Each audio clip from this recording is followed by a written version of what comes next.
mindset. The new psychology of success, how you can learn to fulfill our potential. A tip for parenting, business, school, and relationships. 1 million copies in print. And if you manage people or are a parent, which is a form of managing people, drop everything and read Mindset, which is a review written by this guy named Guy Kosky, which is the author of The Art of the Start. Sounds plausible. I need to change my mindset anyway. And also, I kind of need to go ahead and work on my school and relationships. I don't have that many relationships right now. So yeah, let's just go ahead and do it. Alright, firstly, let's go ahead and start doing something with our introduction. Firstly, I don't really need an introduction to this. I already made the introduction pretty much already. But the thing is, this book is going to be about like a bunch of stories put together, proving the point that the growth mindset is great, the fixed mindset is bad, and most people don't realize they're in the fixed mindset, and that they really need to change their growth mindset. That's actually the whole purpose of this book too, so let's just get this started with and over with. Let's start off with our chapter 1, the mindset. Now, of course, there are just two mindsets. Of course, the author used to have the fixed mindset, and the the author that actually wrote this book, like the current author, the one who existed in 2006, that person used the growth mindset. Now, I'm talking about the same person as if there are two people here, because technically these two mindsets are really different. First of all, we have the fixed mindset. Now, at school, we are learning this in like this little program called advisory, and it's basically a homeroom, except we do it after lunchtime, and we already had 3 lessons before lunchtime, and we only have 1 more lesson at the end. So yeah, so basically this advice program, we're learning about like these mindsets, and to be honest, I don't think they really help, because we mainly just talk about PE. You figure out why IBP is different from other schools' PE. But anyways, back to the topic. Basically, the mindset actually goes ahead like this. The fixed mindset, as the name suggests, it's a fixed mindset where you can't grow, you're like stinted. You think that these kinds of people usually think that intelligence is fixed and can be measured with one test. Like, if they're told by their principal saying, you must take this test, and this test will be able to predict your future grades, your future life, and possibly the rest of your school career. It will not be able to manage your career life. So also school career, it will be able to predict. The fixed mindset people will definitely be sold. They're saying, oh my gosh, I gotta do this test really good. Well, the growth mindset people, as the name suggests, are people who think that knowledge and intelligence can be changed. It can be stinted, but it can also be grown. If you fall, you can come back.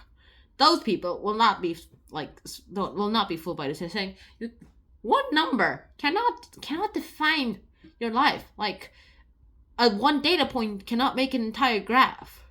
One piece of data in a survey cannot say the whole unless there's like 2 people, and one person's IQ can be changed. Your intelligence can be changed after all. Also, Einstein and Stephen Hawking had the same IQ, so yeah, I mean, they're both geniuses, but they basically have the same IQ. Like, Einstein is considered to be more intelligent than Hawking, but Hawking, well, he's just as intelligent as Albert Einstein is. They're just normal people. So those people won't be sold saying, yeah, I don't really care about this test. I'll do it, but I really doubt it'll see what my school career life is. Yay. And of course, that actually goes ahead. Now, this author, Carol S. Dweck, PhD, apparently. I'm pretty sure she has a major in psychology. This goes ahead and uses a bunch of these experiments that she's done to go ahead and start saying, of course, she's obsessed with behavior, as the book suggests, and this book is like literally 16 years old, and that's still very useful for me too. So what are these people different, and what does all this actually mean for you on the mindsets? Of course, I mean, if you have these views on the two mindsets, like if one side you're like, if you don't go to Harvard, you are a failure. Stereotype of most Asian parents, to be honest. Also, it's not true. Well, the growth mind's like, I don't care if you go to Harvard. I don't care if you're a plumber, as long as you're a heck of a plumber. That translates to, I don't care where you go, as long as you're the best in that field. Like, I don't care if you're basically saying, if you're a plumber, you better be the best plumber. I'm not proud of you. That should be hard. That should be hard to do. Except, yeah, it's gonna be pretty hard for this family. So this all goes ahead, and actually that's basically what's all this in for. And so then we'll actually go start off with chapter 2, inside the mindsets. Now, the mindsets themselves are pretty much already explained. So basically, the fixed mindset itself basically that makes the person do this. They keep having to prove their worth over and over. Not because they're forced to by other people, but because they themselves force themselves to do so. Like, they feel like every person judges them. Sounds familiar? Yes. At least it sounds familiar to me. That's how it happens. And of course, it forces people to think that they're being judged and that if they don't pass this test, they'll never be able to come back. I don't really think that, to be honest. I think I can do better, just that I don't bother doing better. I'm happy. Yeah. I'm not exactly happy where I am right now. I'm getting like C's sometimes, but yeah. Anyways, it goes ahead. You can always bounce back up. I still haven't bounced back up on my grades recently, but I did have bounced back up on my A's and D's. You'll figure out if you go to an IB school what that means. But it goes ahead to show that, well, the fixed mindset people think that your intangible always stay the same, which means that they don't bother doing any effort at all. In fact, I always got like the same grade for the same type of summative every for the last 2 years and the last 8 units. So I'm not really surprised every time I get at least 3 and a 4. But here's the thing. The growth mindset person thinks that you can improve this 3 to a 7. Of course, not immediately on the next test you can do a 7, unless you're like a wizard and you just stunted at the last one. But this time, you could probably get it from like a, 3 to 4, then maybe a 4 to 5, maybe a 6, and then maybe from that 5 or 6 to like a 6 or 7, and then from that 7, possibly to an 8. Also, an 8 is really hard to do in IB, because IB is like, 8 is the max grade, except in the final grade, the final grade's max grade is 7, and 7 is like GPA 4. Which is like the best that you could ever have in your entire school career. And I got a lot of 7s, and in like my math, so I'm not worried about my math yet. So there we go, to be honest. Now, looking back at my own life, I actually see myself in the stories that goes ahead, but it's mainly in the fixed mindset, so I'm probably going to have to change this darn brain of mine a lot. And a lot of my classmates will have to agree with that, especially my friend. Technically my only close friend, to be honest, right now, because all the rest of the friends I basically lost contact with were living in the same area, but I basically lost contact with, or they're living in a different country, and I only have contact through their brother or on a Discord where they literally do not check as often, and or either that or they don't even have Discord. Yikes. Mindset's actually changed the meaning of a failure too.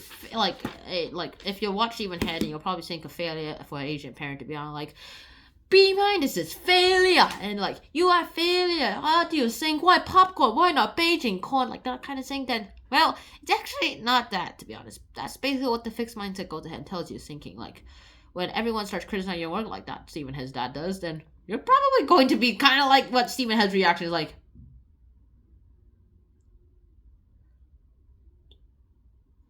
Not like that. They're probably going to do something like that. But the best thing about it is that you can change from this to this. Why Beijing corn and not popcorn, Dad? Something like that. I wonder if Stephen's dad would have done that. And of course, he would probably be smacked with a whacking. And as Stephen has, that would be, I will send you to Jesus. That kind of thing. And so there's a lot of other things that we have to actually go ahead and do all this. But to be honest, I think the mindsets actually change the meaning of efforts too. Like, these efforts seems to go ahead and do a lot of things. Like, effort for a fixed mindset person is like, I should be smart if I'm smart, and if I'm smart just because I didn't do any effort. Like, they say, wow, you didn't do any effort and you're still good, man. Personally, last time I was told that was when I went on a school play. You'll probably see that on YouTube, and I got kind of copyrighted on that.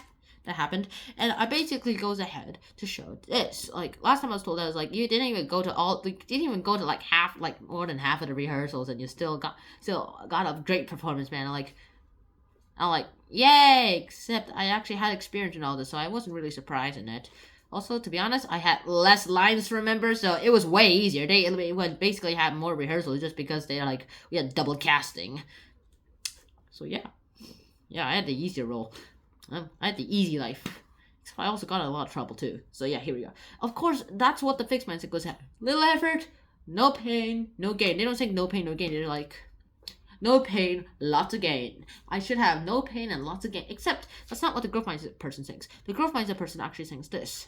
Like, no pain, no gain. They actually go ahead and do that. Also, there are some extreme fixed mindset people saying, I must study really hard, and they just go ahead and do everything, study hard, all the way up into high school, and when they go into, like, just when they're about to go to high school, they have gastric intestine errors, and of course, a lot of ulcers. Apparently, they even had an ulcer. Also, I'm not sure how Sheldon had an ulcer when he was, like, 10. And then again, he does work really hard, so surprised someone from the 1970s, or was it 60s, or was it 80s, whatever, 1980s can get an ulcer at the age of 10. How, man? How? That's pretty much it.